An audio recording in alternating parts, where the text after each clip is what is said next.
I'm looking forward to the chance to speak to New Yorkers and to tell them that no matter who is on the ballot, the question continues to remain of what is on the ballot.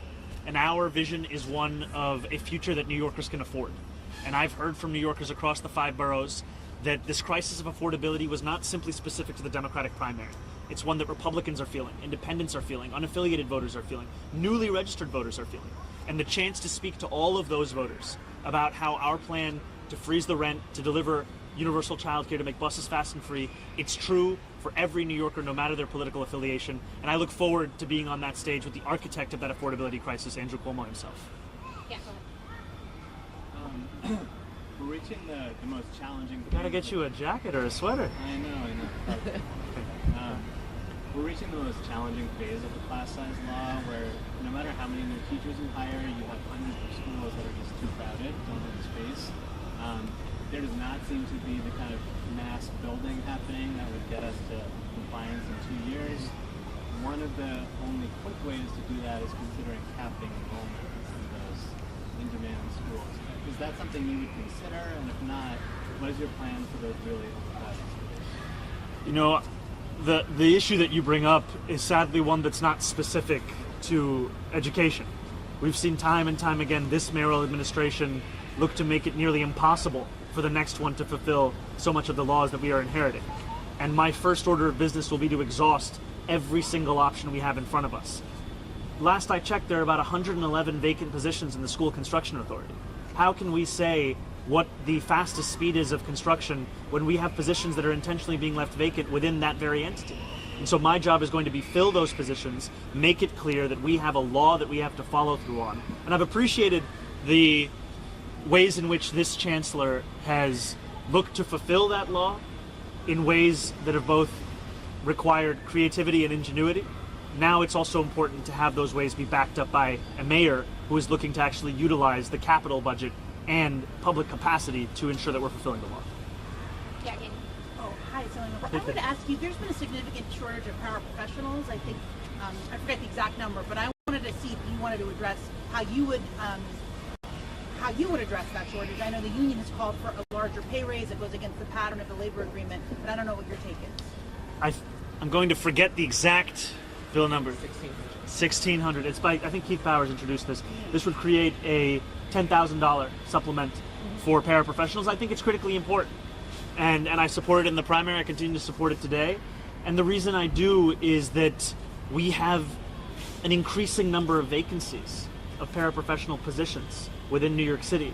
And part of this is because we are paying people a wage that they cannot afford to live in this city any longer.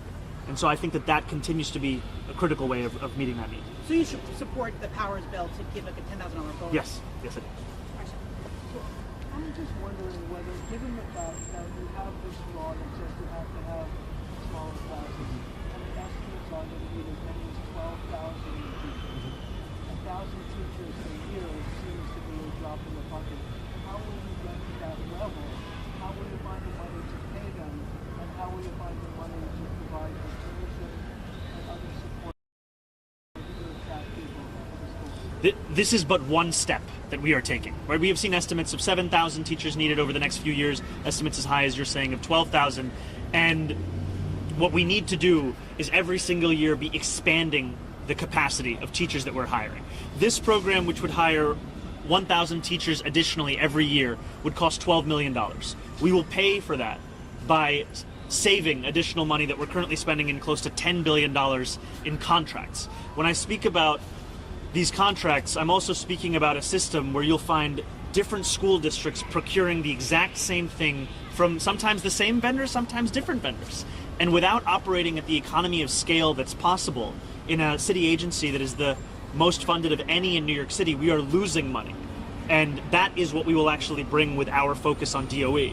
And what we also need to do is ensure that we are increasing teacher retention. It was just stated that we're seeing a significant number of teachers who are leaving within the first few years.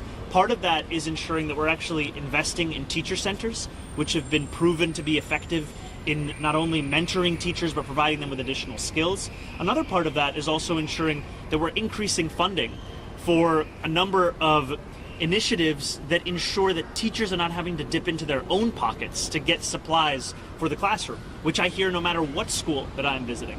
The final piece is that we know that it was Andrew Cuomo who made it more difficult to actually attract New Yorkers to the work of the public sector through the creation of Tier 6. And there continues to need more work.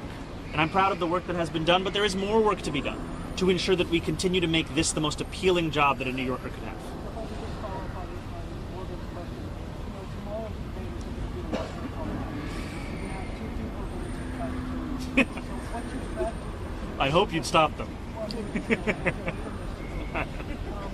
although you may want to have some guys on it. But I wonder what your strategy is going to be to deal with two people who are trying to say you can't accomplish everything that you're promising, and they're going to try to attack you too. You know, I'm thankfully well acquainted with that experience. And in the Democratic primary, I had to deal with two people on that stage who are looking to do the same thing. And I've found in the months since then that these attacks continue. But what I also find is that these attacks feel less and less focused on the needs of actual New Yorkers. And as much as Andrew Cuomo speaks about me, he doesn't speak about the people living in this city that are struggling to make ends meet. And no matter the attacks that I will face, whether they're personal or political ones, because we've seen, especially from the former governor, that he's willing to say and do anything in an attempt to get attention, I will continue to focus on New Yorkers. And I'll focus on them because every day is an opportunity to make clear that they can actually have a mayor that's looking to serve them, and that's the mayor I'm looking to be. Haley, Governor Hochul complimented your messages riding that cross yesterday. But how successful and impactful do you think Governor Hochul's initiative has been to ride that cross? I think Governor Hochul has been successful in her pursuit of an affordability agenda, and I would say the place that so many of us share a real sense of excitement on is on delivering universal child care. But And policies specifically that push affordability, which one is you like that she has taken? I think that the steps that she has taken on child care thus far, those have been important steps. I think that they are also steps that she has mentioned are part of a larger vision towards universal child care. And, one of the hallmarks of what we are speaking about in this campaign is not only the need to drive down costs, but also increase government efficiency. And I remember the first weeks when Governor Hochul came into office, we had just been spending months fighting with then Governor Cuomo to actually release billions of dollars in rental relief that New Yorkers were waiting on. And we could not get any movement. And one of the first things that Governor Hochul did was to expedite the release of ERAP funding that transformed the ability for New Yorkers to actually stay in their homes. And so to me, the affordability agenda, the efficiency agenda, they're intertwined. It's one of the hallmarks of when she entered into office, and I'm excited, frankly, to partner with her on these points that we put forward. Thank you, guys. We're going to say hi to the daycare center provider right over here for a minute. Thank you, guys. Can I ask you about the young Give Republicans? me 1 second. We're just going to say hi to the come over.